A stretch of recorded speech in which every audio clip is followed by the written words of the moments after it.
Hey, what's up guys? Welcome back to Anime King 2, and today I'm gonna be giving you a brand new series.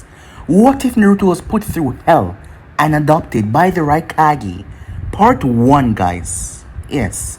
If you enjoyed this and you want to see part 2, just comment down below and tell me, and I'll be posting for you as soon as possible. And also, link will be down in the description for you guys to enjoy. And remember, stay in tune for a brand new episode over on Anime King and Anime King 3. If you're new, yes, you heard that right. I have 3 channels, Anime King 2, and Anime King 3. All links will be down in the description for you guys to check out the other channels. I post what if every single day on each channel, guys. So 3 what is a day for you guys. Sit back, relax, and enjoy. So go ahead and click that red subscribe button if you haven't already yet, and become part of the Anime King family. So guys, what do you say we enjoy the first episode of What If Naruto Was Put Through Hell and Adopted by the Raikage? Part 1. Yes guys, so what do you say we begin this new episode now? Start the intro.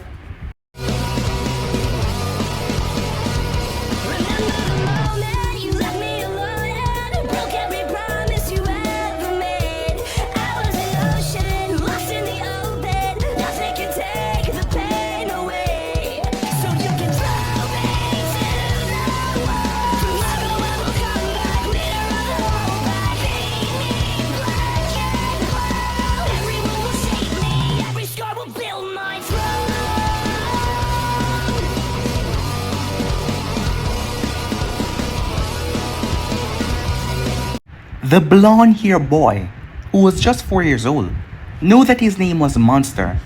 Either that or it was Demon. Actually, considering the cold, damp, smelly place he was in at the moment, he was sure this was a demon lair. The elderly lady had told him that he was a monster, who just had to stay put and get kicked and punched by the other boys. And even the girls of the orphanage, they slept in bed because they were humans. He was a monster, so he had to sleep in the cellar. It wasn't so bad after all. When he get thirsty, he simply licked the waters of the wall. It was freezing, sure. He had to give his scraps of food to the mice. It was either that or his fingers, you know. He was just happy that he could mend his bones by sleeping all night. And other than sleeping, he couldn't really do anything much in there. The headmistress had decided to place a chain on him because he had learned how to actually walk and not crawl on the ground. He had watched a mouse stand up on his 2 legs and he tried to imitate him. Well, the mouse was his. Calling him a friend would be too far-fetched. Still, they were the only things that willingly lived with him, and they didn't curse or yell at him. He shivered, not for the cold, never for the cold. He was already used to that. He shivered because of the song outside, the song he recognized. They played every time when the Kyuubi festival, the defeat of the Kyuubi. The 9-tailed beast, the monster that attacked the village, the same night he was born. That was what he was told. He was born in the Kyuubi attack. So it was his fault. He didn't know what exactly had come of that. Because if he was actually the one that did that, he tried to redo it. As he whispered name of the beast, but nothing happened. Sometimes he prayed that the fox attack again. So maybe they can blame someone else. Someone else that was born on that day. So he will have a normal life. As he wondered, those were evil thoughts. But still, at least he will have a normal life. At least he had one day of happiness though. It was the day that the Hokage, Minato Namikaze, came to visit the orphanage. On that day, he was severely beaten in the morning, and then dressed. He was worn, beaten, that he was supposed to be a good boy, and tell the Hokage that he was happy there. And when he came back by the end of the day, he will get a piece of cake. The piece was really small, but it was still cake. He had to be quick though, because once Hokage was gone, he was stripped of all the essential, and he was thrown in the cellar once again, as he had to grab the piece of cake before the mouses could get it. Sure, they liked it too, but they didn't share like he did. They would devour it. They told him that the Hokage defeated the demon once, and if he was not good and silent, the Hokage would come and kill him too. After all, the 3rd Hokage, Hiruzen, sacrificed his life in the fight. Still, he was glad for the Hokage visit. The man always brought candy. Well, he didn't get none. The headmistress gave to the other kids. So at the moment he was shivering as he was waiting for his usual beating. That is when the cellar door opened and the headmistress came down. A plump lady with bright pink hair. Haruna something. She was really important in the council, as she said that even if she wanted it, she could have him killed. Now, monster, she whispered. Today is gonna be a special day. He closed his eyes, he knew it. He was gonna get beaten, and it was better to keep his hands down. Otherwise, they will kill him for trying to defend himself. That's when he heard the chain strangled in his neck come loose. He looked at the lady with surprise. Off you go. Go outside and have some fun now. He curled up in a crow's position. But since he was too slow, she grabbed his hand and yanked him up. It hurt, but if he cried, it will only be worse, as his legs were too short to keep up with her fast walking. As he was being lifted off the ground as she yanked him, he was put at the door, and he could already see outside. There was a mob forming as he looked at the headmistress, who was smiling wickedly. Then she threw him outside in the middle of the mob and closed the door behind her. He closed his eyes as the pain began when he was severely beaten, kick, push, knock, slash. The taste of blood came in his mouth as he was taken away from the orphanage and brought to a back alley. On another road, the happy family of 3 was smiling and looking through the stalls. People stopping and congratulating Hokage, Minato Namikaze, for his job of protecting them against the beasts. On his right stood his beautiful red-haired wife, Kushina Uzumaki Namikaze, and in the middle is little princess, Katsumi Namikaze. She had red hair like her mother, but clear blue eyes like her father. She had on a pretty pink kimono just like her mother, while Minato was wearing the Hokage outfit, as his thought went towards his son, the one that he failed to protect, as he couldn't hide the twinge of guilt that flashed across his face. He glanced towards his wife, who looked sad as well, because this day was a reminder of the son that she lost years ago.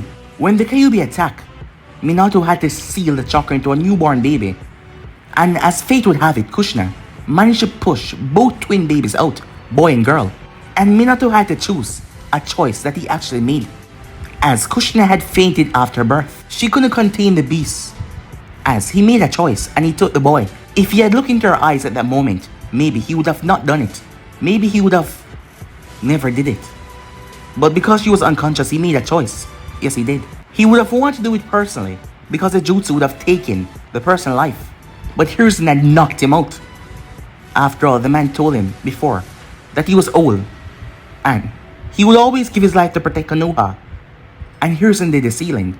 There was a statue right in the center of the village as Minato looked at it. It was the third, his hand placed in a tiger seal, the one generally used for fire jutsus. He remembered when he had gone to the council, after having a small child with his whiskers and blue eyes.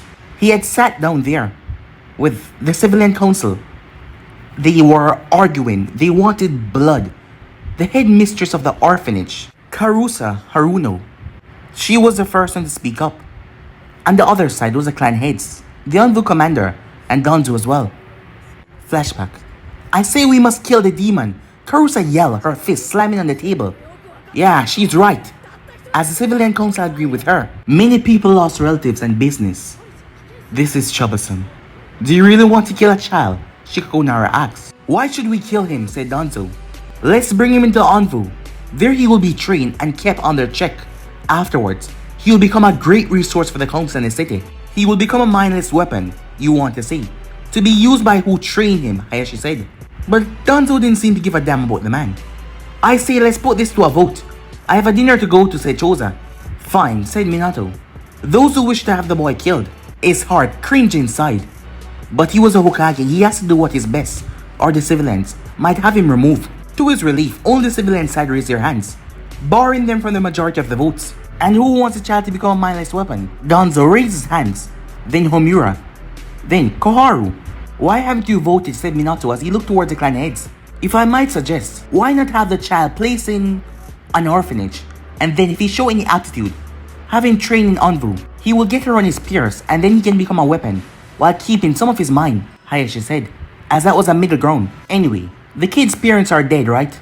It would be a drag to get their permission, said Shikaku. Yes, said Minato. I took him from the hospital newborns, those who would have been sent to the orphanage later on. Minato lied. After all, none of them knew it was his son. He was sure if he told the truth, that this was his son, he would end up being taken immediately by Danzo, just to be used as a puppet against him. And if he wasn't going to, there was always the stone ninjas, or anyone who have a grudge against him. After all, it would be easy to steal a child from the orphanage than the Hokage mansion. He also had to admit that he was doing this for their other child, and for Kushina. She would certainly kill him if she found out what he did to one of their children. So he lied to her. Out of the twins, one of them died. Still, there will be no repercussion on the kid, said Minato, as he didn't want to get too attached by calling his name. What the hell was he thinking about? He was a father, He was his father, not a lump of rock. Of course he was already attached, and he should be treated as a hero for what he's subjected to, not a demon. End of flashback, the rest. It went on, but shinobis, kunoichis, tried to kill the newborn baby in his crib. So he passed on the information as the S-level secret that Naruto was a Jinjulki for the Kyuubi. He went to visit him once a year, and he didn't seem to be in a bad shape, and the headmistress told him that he was a perfect child. He was quiet. He didn't eat that much, but he was a good child. Always happy, and he didn't take up a lot of space. Dad! He was snapped from his thoughts as he looked down towards his daughter Katsumi. Can you buy me this? As she pointed towards a toy Onbu mask. Minato smiled. Well, today was her birthday. It wouldn't be a birthday without one more gift. Returning to the monster, he had finally been left to crawl in the dirt. He was covered in grime and filth, but he was already feeling his wounds crack back into place. And his wounds, his cuts, start to heal up rather quickly. The more he got hit, the more he healed. Now he'll have to crawl back to the orphanage and sleep out in a small dumpster behind it and wait the morning to be brought in and then thrown into the cold water taken directly from the well. That was a drill. That is what happened every time. This time, however, something different happened. A girl, no more than 15 years old, carrying a bag. It was Ayam. Her father was the owner of the Ichiraku ramen stall. As she was taking the bag out to get home quicker, she paused as she saw the kid on the ground. He was a mess. As he looked up at her with really sad eyes, she didn't know what to say, so she ran off. She had to get her father's approval first. That is what she knew. Monster watched her as she made her way off. His eyelids getting droopy, his body too tired to keep on, as he fell asleep. The next morning, Monster woke up, the sun hitting him right in the face. But he was confused, something was wrong. He felt something on his chest. Something strange, something warm even. Maybe he was taken to the hospital. He had gone there once to be checked and have his blood taken. There he had to give his full name that time, Naruto. That was all. The headmistress told him that he had to fake being human when he was outside, so he should tell people that his name is Naruto. But he wasn't in the hospital. He was in the streets. And he was not in the orphanage bunk bed. He was in a small blue color room. There was a dresser. There was a chair and even a desk, as he didn't know what to do. In the bed of someone else. He was warned not to trouble people because he was a monster. So he slipped out of the bed sheets and tried to put them back as they were. He tried. He cringed inside as he knew that he was going to get punished for not putting them back perfectly as they were before. As he realized he was naked. Yes, that was for certain. He noticed there was an orange jumpsuit on the chair with clean underwear. Was that actually a shirt? Yes, there was a shirt there as well for him. Was this things his to take? But what if they accuse him of being a thief? It was chilly though, as it was the morning of October 11. His birthday had just passed. As he looked towards his fingers, he was now 5. Well, 5 was the number that came after 4. He wasn't quite sure about that, but between 5 and 3, he preferred 5 better. Yeah, he was 5. He decided to test his luck. Worst possible case, he had to give the clothes back. But these people, whoever took him here, did steal his other clothes from him. Even his skin looked different. It was clean. Did someone wash him? Why would anyone wash a demon? Did he end up in a cultive's house? Was he gonna be sacrificed to some strange god he wanted to himself? He did his best to put on the clothing that he had. They were really baggy, but it was good. They were clothes. Meanwhile, downstairs, Tuki was serving ramen to the Hokage's wife. Thanks for the food. Your ramen is the best, Tuki-san. As Kushina smiled, her onvu mask in the back of her head, her eyes tear at the noodle soup in front of her hungrily. She happily dug in as Tuki ready another pot. 5 bowls of ramen wouldn't be enough to fill her. Next to him, his daughter Ayam looked fidgety, like she wanted to say something, but she couldn't. What is it, Ayam-chan? Kushina said. Kushina hadn't been in Onvu because she was a dense earhead. The fact that she mistakenly signed up for Onvu Corps instead of joining was a coincidence. A coincidence that she had to pay for with obligatory service for 3 years. Dad, Ayam said. As Tuki spoke slowly, we found a kid no more than 5 yesterday night. He had been pretty roughed up, but otherwise fine, if we don't consider the mess that his clothes and body was. I see. Where is he now? I might as well bring him to the Uchiha police to find out who attacked him. As Kushina was angry, who the hell would hit a 5-year-old child? At that very moment, half of Konoha's citizens sneezed. He's upstairs, Ayam said. Thanks, Kushina-sama. It's Kushina-san for you, Ayam. And Tuki, make another 10 bowls of ramen while I'm speaking to the victim upstairs. As Tuki just nodded, as her hunger was beyond him. As Ayam led Kushina upstairs. He's still sleeping in my... Ayam gasped. She looked around. There was nothing. There's nothing, Ayam-chan, said Kushina. He was right here in the bed. He couldn't have gone anywhere.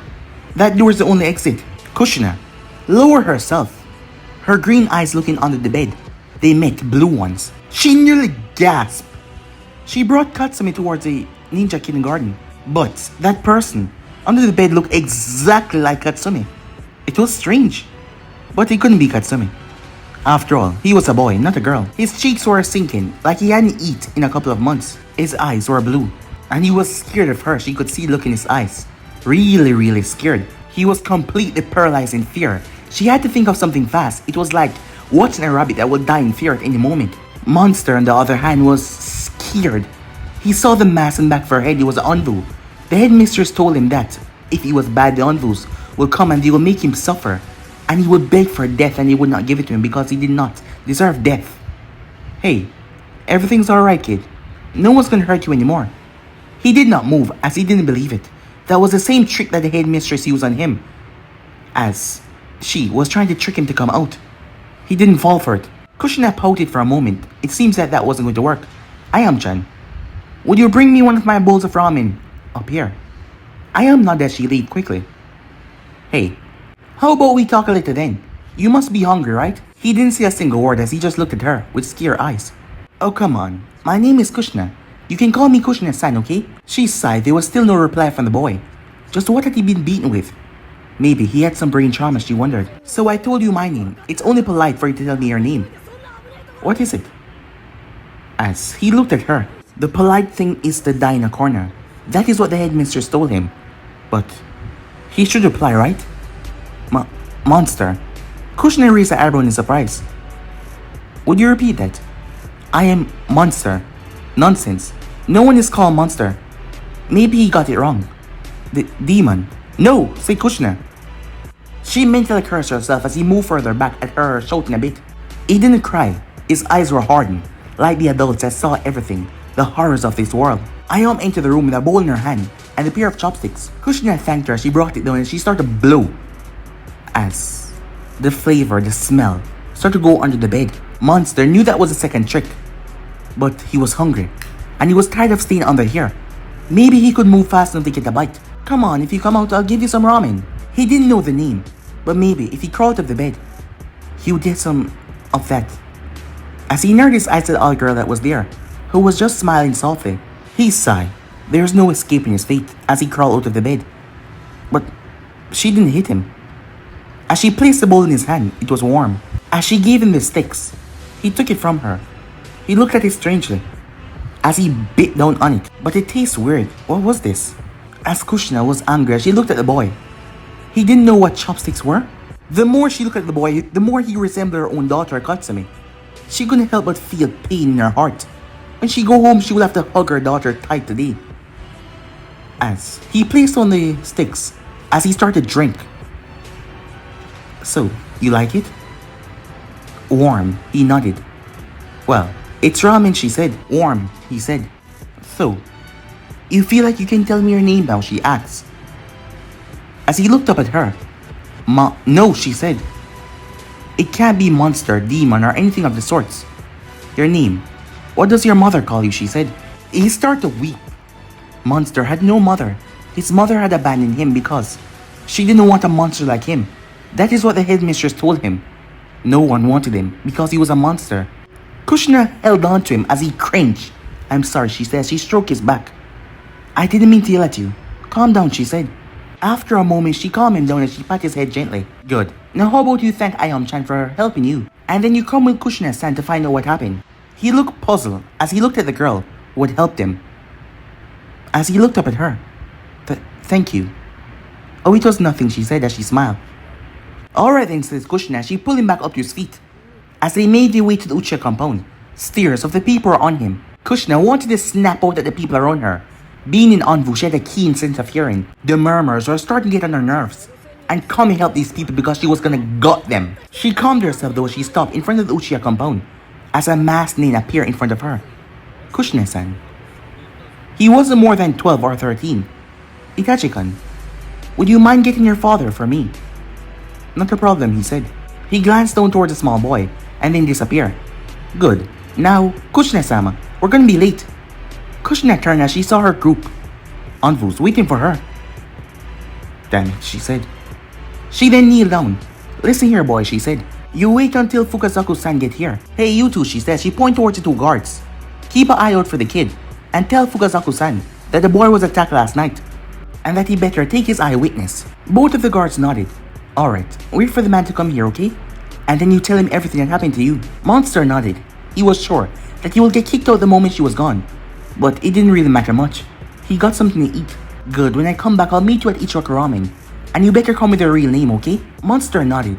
He should find another word as a name, because Demon and Monster are out. As she left with 4 Envus, Naruto waited. The 2 guards did not do anything. Sure, they want to kick him out for being a monster, but they couldn't, especially since the Hokage wife brought him there. They couldn't really do it. And while they did hate the demon boy, they were Uchihas, not complete idiots. Suddenly, a man dashed in the street and stopped in front of the Uchiha compound. The Hyuga heiress has been kidnapped. The guards outside quickly entered to warn the others, and then Fukasaku-san was the first to arrive as Monster stood there waiting until an explosion far off caught his attention. The Uchihas and the Hyugas rushed off in that direction.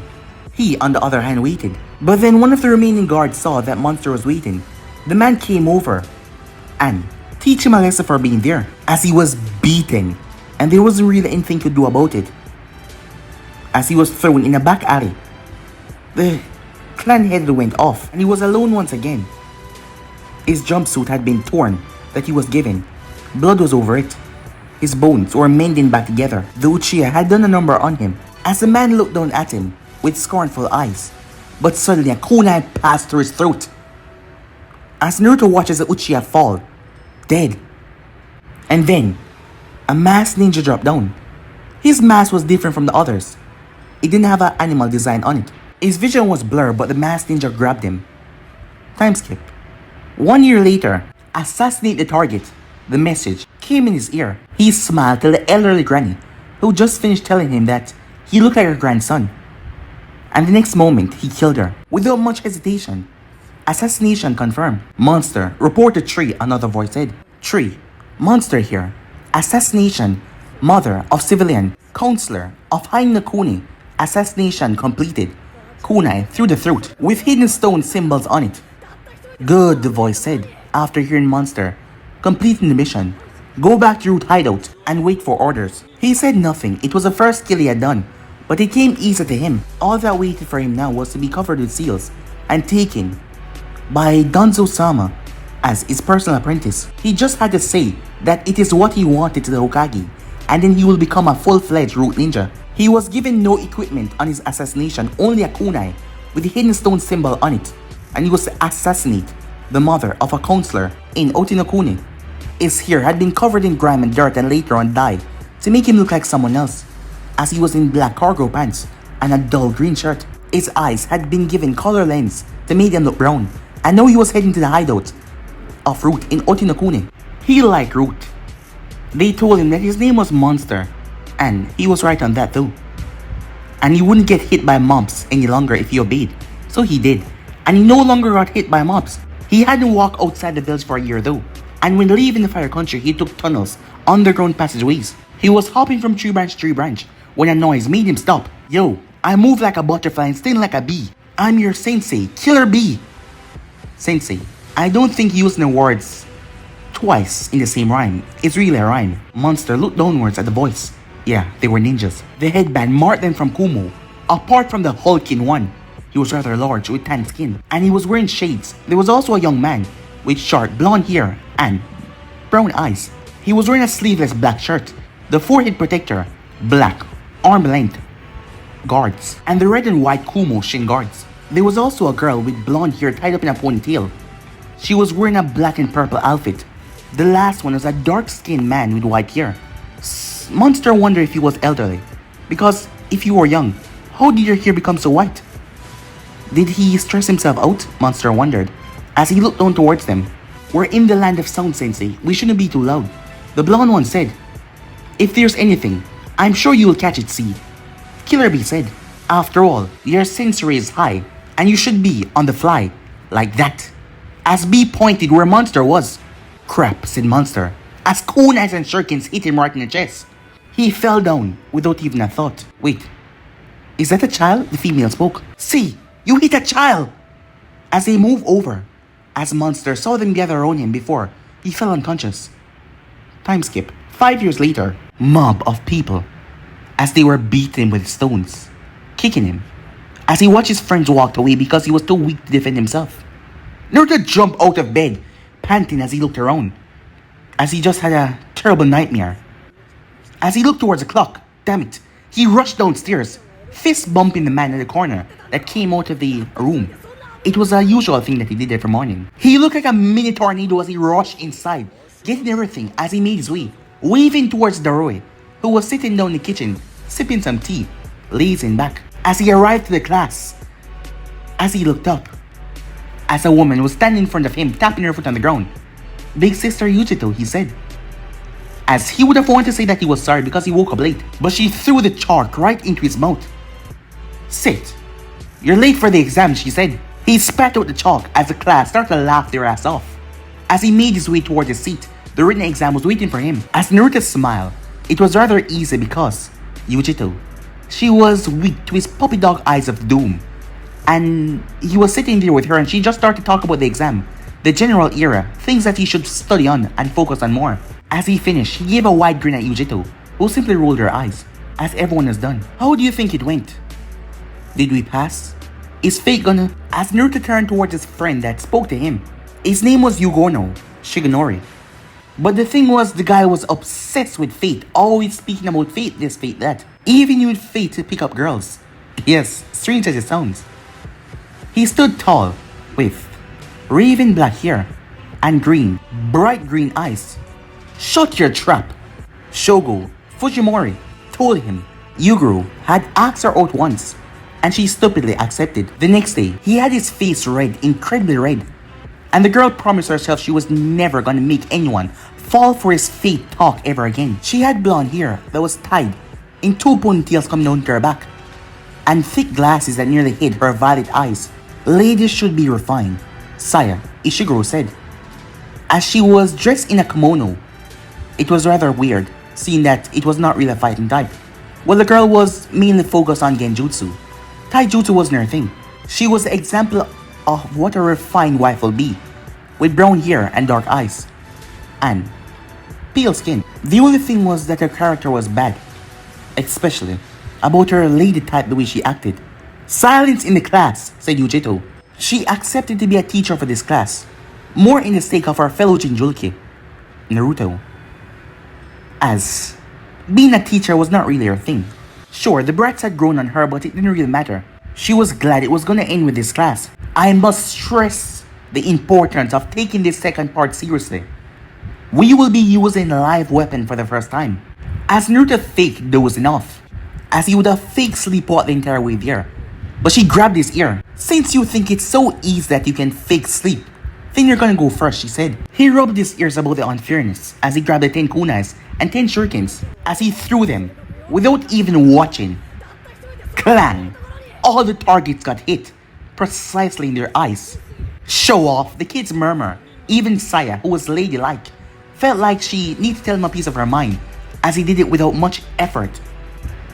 Are you guys jealous? You know, fear ladies as yourself should know that fate is always... He was punched right in the face. Enough about your fate crap, Shoko said, as the boy rubbed his face and picked himself back up. Fate is fate, Yuguru said. The final part of the exam was the jutsu, as Naruto entered. So, what did that dumb idiot teach you this time? A red-haired, dark-skinned woman said, known as Karu. She respected Killer Bee, but still, he was an idiot. You'll see, Karu-sensei, said Naruto as he went through hand sign. Wind style. Gale Palm, Darui, who was the second examiner for the exam. Watch all the sheets that had the names and everything on them got blown away. As the man simply shook his head. It will be troublesome to pick them all back up. Yujito, who was the third sensei, I started to twitch. Get the headband and get out of here. Now, said Yujito. As she looked towards Naruto with a stern glare, he started to laugh. She blinked as her nails slowly extended. Darui threw the headband towards Naruto, who ran for his life. Sorry about him, Darui said, calming her down. Girl meet tonight? That baka would probably prefer ramen or Hokkaido. Just to get me fat, said Yujito. As Karu started to laugh. Imagine Yujito fat. What's so funny? Flatboard, said Yujito. Well, better flat and thin than having been fat on the backside. What? I do not have a Darui cough. Should we get on with the exam before the sun set? Meanwhile, at Konoha, Minato clenched his fist as he punched the wall of the office with strength. He punched it once again, before he started banging his head in the wall. Hey boy, what's your problem now? As he turned, Jiraiya, come in, he said. I'm fine. I'll stay right here, said Jiraiya as he pulled out his book. It's of the utmost importance. Jiraiya saw the seriousness in Minato's eyes, so he came in the office, as Minato closed the window behind him, as he activated the privacy seals. Jiraiya looked around with a little mirth in his eyes. If this is something kinky, you know my answer is no, Minato. I'm straight, he joked. But Minato seemed nervous. What's the problem? You're right on Danzo. He no longer has Naruto, said Minato, its voice sounding sad, with regret also. I told you, said Jiraiya. So where did he take him? Don't worry. I'll grab him and make him my apprentice so he'll be safe and sound. He didn't bring him anywhere, said Minato, his voice trembling a bit as he spoke. You can't tell me you believe him. Jiraiya was angry about this. Fooling Minato once. Pass. But twice? Was Minato losing his senses? I had Ibiki and Inuichi took a crack at him. He was a tough nut to crack, but he did crack. He even dismantled Root. Real this time. And I got the papers. Root missions that they send out to find Naruto. But they were unable to. He's gone. I sent my son to die, didn't I, Jiraiya-sensei? Minato, you know that I wanted to hit you with a Rasengan several times over and make you realize what a stupid, idiotic mistake you did. You made one of your child life the most happiest while you condemned the other one to nothing but misery and suffering. But don't worry, I'll find him. I'll find him. I'll either bring him back or I'll bring back a corpse. Have you told Kushina? No. 5 years ago, she told me about the boy that she brought to the Uchiha compound. And he looks so much like Katsumi. She wanted to adopt him. And you gave him to Danzo, Jiraiya yelled. No. She wanted him to meet her back at Ichiwaka Ramen, but he never came. She found the jumpsuit that he was given in the alleyway. It was torn and cut and bloodied. But he was not there. She presumed that he was caught in the crossfire and he died. And she cried for him, even though she did not know his name. He kept on referring to himself as Monster. She cried for him. You could have still told her that he was alive. I didn't see the point of causing her more pain up until now. I didn't even know that he was alive at the point. I thought someone had killed him. Danzo told me that he had a particle weapon after a while. When I spoke to him about it, he told me that Naruto was already trained to kill or be killed. That was the only thing that was on his mind right now. He had wiped out his personality completely. And by the time you uncover the truth that Danzo no longer had him, it was too late to tell Kushina, as she had already mourned for him, despite not really knowing him that much. I'll go look for the boy. What about the bastard? What is gonna happen to him? Nothing. The council decided that he was acting on the benefit of Konoha, despite losing Naruto and the weapon, as they put it. I'm gonna kill that damn council one day. Just you watch and see, said Jiraiya. He calmed himself. Is there anything else? No, said Minato. Good. Go and tell Kushina. But no buts. She mourned for her son because she thought he died when he was just a baby. And she mourned for another boy because she thought he died as well, despite not knowing him that much. Little did she know that you're one in the same person. Tell her, or I will. Fine. As he deactivated the privacy seals, as Kushina came in the office rather quickly after that, along with Katsumi, her ponytail tied up, her long red hair going down into her back. She had a smile on her face as she was wearing a jumpsuit that made her look like a boy. Hey, Aerosenin, she said. Jiraiya simply waved slightly, as he then hopped out the window. What's wrong with him? Usually he said that, I'm a super pervert, said Kushina. as Katsumi wondered what was going on as well. Honey, I need to speak to you. Alone. Please don't hate me, he murmured to himself. Meanwhile at Kumo, ramen. Ramen, ramen, ramen. Ramen, Yujito kept on muttering in her sleep, as B had placed her on the couch in the apartment that the Jinjulkis share. A 5-bedroom apartment, plus a living room that doubled as a kitchen and a relaxed area, which held the couch that Nebi Jinjulki was on. There was even a karaoke machine outside that was attached to the television. She was against getting ramen, she wanted sushi fish. But when she started to devour it, we couldn't stop her, said C, as Yujito kept on drooling and mumbling ramen in her sleep. By the way, the Raikage want to see you a lot. As Naruto pointed towards B. Yo, we have a meeting. So no time for a party, Naruto said. Bro is waiting, said Killer B. So let's get shaking, said Naruto. As Yujito got up, she rushed to the bathroom. She ate too much ramen and she'd puke. I have to get leaving, said Karu. Hearing Naruto and B rapping. I forgot to buy dinner, said C. Hey C, I'll help you with that, said Dorui, as he rushed out as well. Yujito came from the bathroom. Too much ramen, she said.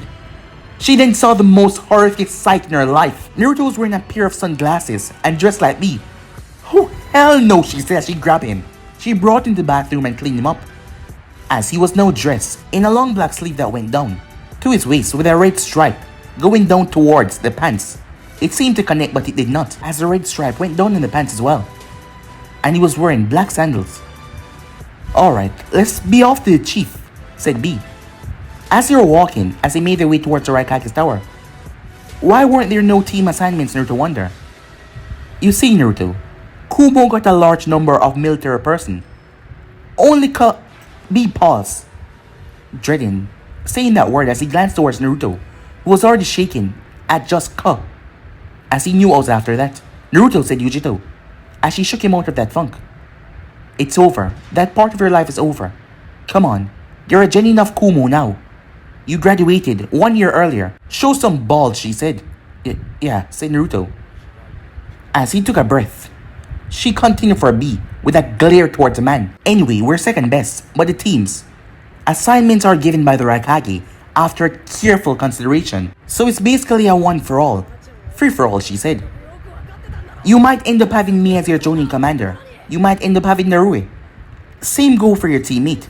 So we can build bonds with each other and everyone can get to know each other and know each other's strength and weakness to batten up in a fight. As they arrived, they went straight inside as B was grabbed by the iron claw of his brother. Bro, what's that for? You taught the kid another destruction jutsu, you damn idiot.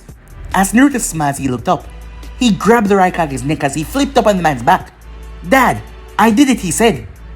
Somewhere in Konoha, as the blue eyes of the blonde, beaten up man, yes, he was beaten up very thoroughly. He shivered. Deep inside his very soul, he shivered. For more than one reason, he told Kushina. And the other reason, something just got to him. Well, it could be that his son that was at Kumo just called another man dad. Flashback. As Naruto had just woken up, after having the knife, the kunais, pierced him. He thought he was dead, but he was not. He remembered falling off a tree branch, and he remembered hearing a female voice, and now he was here. He stirred a bit. The kid is waking up. As he realized he had no choice, they already knew that he was awake.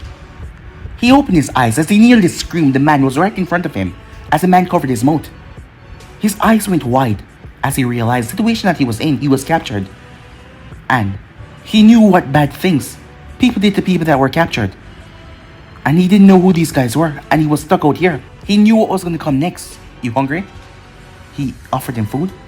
Monster was confused. The guy's hand was so big it was over his nose and mouth as he wasn't breathing. But Danzo had trained him through the toughest, the harshest situations. He even had to hold burning hot iron in his skin so he could hold his breath. B Sensei, if you don't remove your hand, you're gonna suffocate the poor kid, the white-haired boy said. B looked down as he quickly removed his hand. Monster could finally breathe again. Sorry, for B Sensei, kid, said the white-haired boy. Well, kiddo, you won't warn your family that we're trespassing in a land of sound. Another figure, moving more graceful, came over them with a sympathetic smile. Monster nodded. He wasn't actually lying. Danzo-sama wasn't his family. He didn't need something that weak. He no longer needed or he felt any sadness or ill will to call someone family. Having a family was weakness. And you need to be strong. Yes. Having no one that could use against you was what made you strong. Only obeying orders and becoming stronger. That is what makes you the perfect weapon. And that was the right thing to do. Danzo had stressed the importance for him to learn how to use a strange red chakra, which he managed to get in a more stable form when his emotions rampage out of control. He got angry once when he was deemed a failure in the shell clone technique, and he was called worthless. Since he was a monster, he was a perfect tool. Being called worthless made him angry. That wasn't his name. He got really angry, and he was not worthless. He lashed out. Danzo-sama had calmed him after he killed the sensei, as Danzo-sama had declared his sensei weak, and he had patted Naruto on his head, as Danzo-sama told him that he was a monster and he was going to be the perfect weapon that would fail. Why did you have a radio set? The sensory guy asked, as Monster tilted his head to the side. Was he referring to the talkie-talkie thing? He was told to push the button and talk only when they talk to you first. He doesn't seem to be the speaking type, B-sensei. We could give him breakfast and then send him on his way, said the blonde-haired Kunoichi. C shook his head. He was jumping from tree branch to tree branch, and faint as it was. There was a smell of blood on the kid. He's just a kid, C, the white-haired guy said. Darui. He's not a kid. Yeah, and what is he? A Sanin? Said Yujito. As Monster looked at her perplexed. What's a Sanin? As he wondered, was it better than a perfect weapon? Or it was like worthless, he didn't know. You don't know? It's a term that is used to define a legendary thrill from Kuno. B couldn't get to finish that sentence, as the boy leaped towards him in a blind rage, his right fist cocked back. B parried the fist with ease, but the kid flipped over, cracking his own wrist to get out of the hole as he brought his knee down on B's back. But Darui blocked Naruto attack with his arm. What the hell's going on, said Yujito. B turned as he punched Naruto in the stomach, as he sent him to the land of dreams, knocking him out. Did you see that, said C. One moment he's like, what's a Sanin, said Yujito. The other moment he's charging like a wild beast. What the hell was that?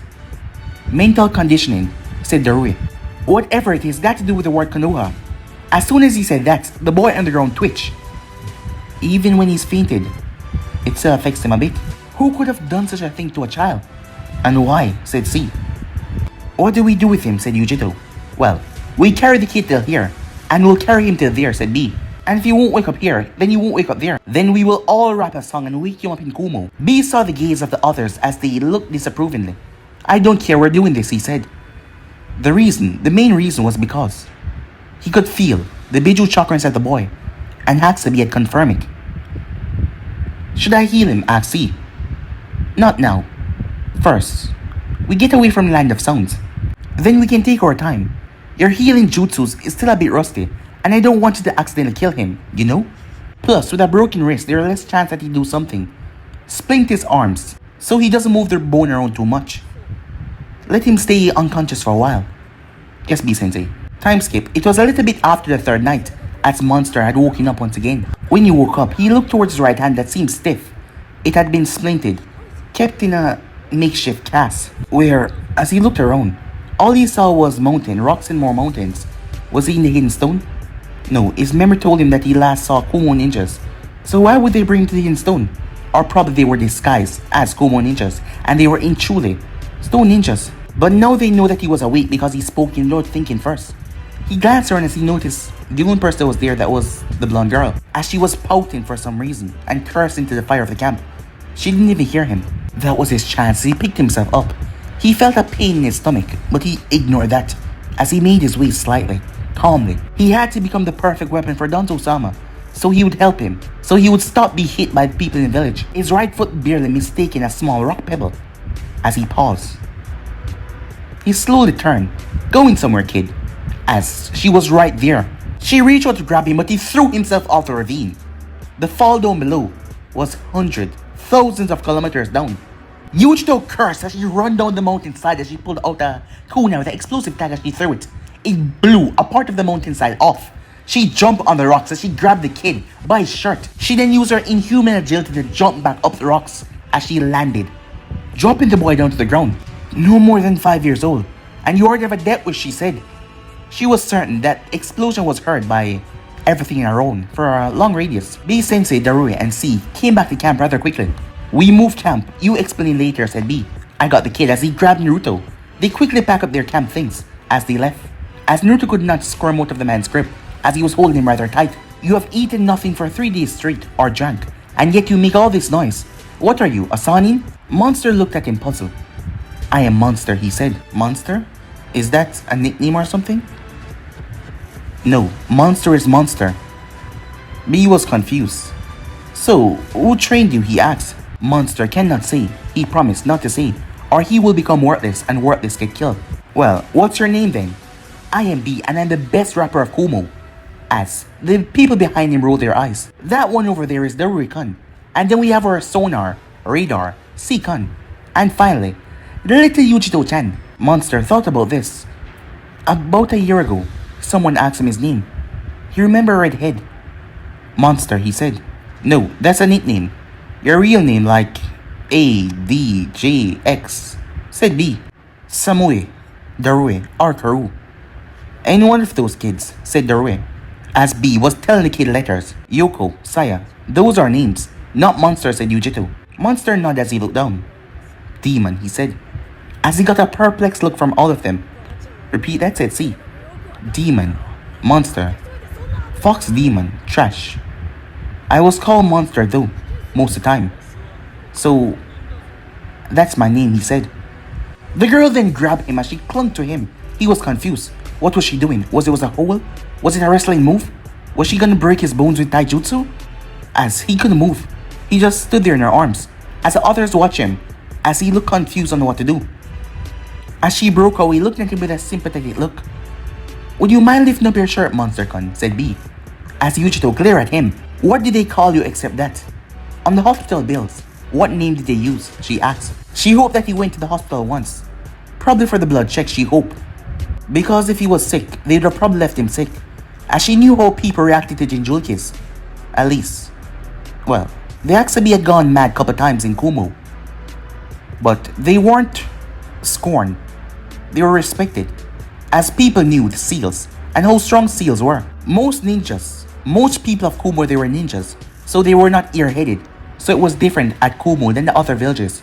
The head mistress told me when I was meeting Hokage, or at the hospital I should be called Naruto, because I was a worthless ramen topping that should be discarded.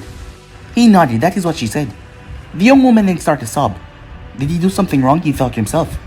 A ninja should steal her emotions, said B to Yujito, as she heard the nibby in her mind. Who wanted to rip apart the person that would ever harm such an innocent little boy? The word she was called was for a ball, and even then that was a tease. Alright then, your name is Naruto, and not because you're discarded as a ramen topic. They're quite good to eat. You got that, Naruto-kun, she said.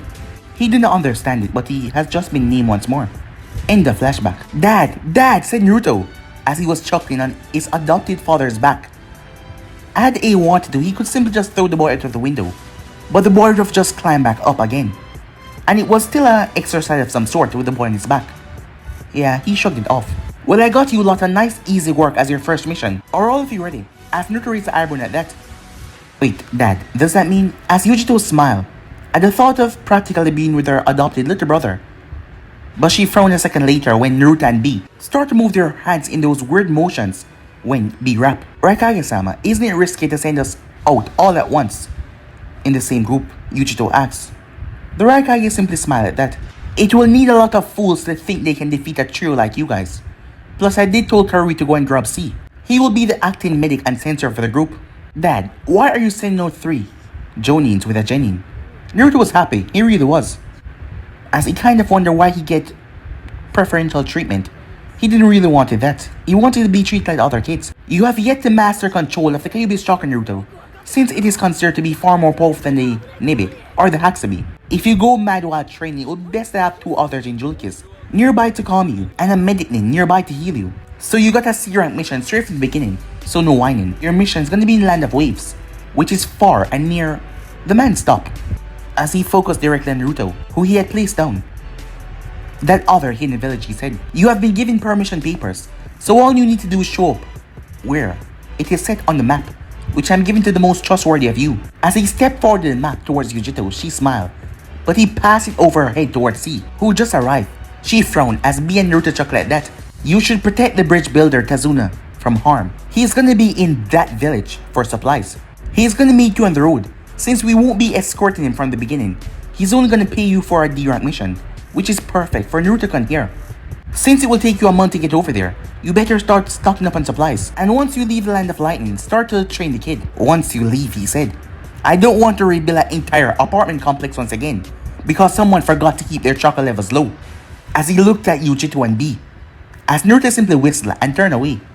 Furthermore, if any ninja from that village try a single thing against him, I want you guys to point out that he's my son. You got that, bro. Keep an eye out for your nephew. As Naruto watches two of them bump fists. Now, Naruto, go and get ready, while I finish speaking with the rest of your teammates. The boy nodded as he made his way off with a smile. As he turned back to them, I know your complaints, but you need to get used to hearing that word. At the moment, there is no trades or word or alliance between us and Konoha, but that doesn't mean in the future it will be like that, so keep your cool. B was about to rap, but A iron claw him to the ground once again. Anyway, Tazuna might or might not hire some Konoha ninjas as well. So, you have a month to get the boy calm with the ideas of being with other ninjas. In any case, keep in mind he's a Kumo shinobi. He was one the moment you walked through that door and told me you want to stay here. And from the moment I adopted him, if anyone tried anything funny, have no mercy and bring him back. Got it? The three of them nodded. Good. Dismiss. As Raikage sat down in his chair, as a thought came to mind when Naruto just arrived at the village. But guys, if you ain't subscribed right here, if you want the next part to do, like, subscribe, comment down below, and turn on that bell notification to stay posted. Remember, share to all of your friends in your social media platform. And also guys, if you enjoy seeing 1C part 2, go ahead and click that red subscribe button and become a part of the making family. And thank you for all of your help and your support. But more for now, see you guys soon. Peace.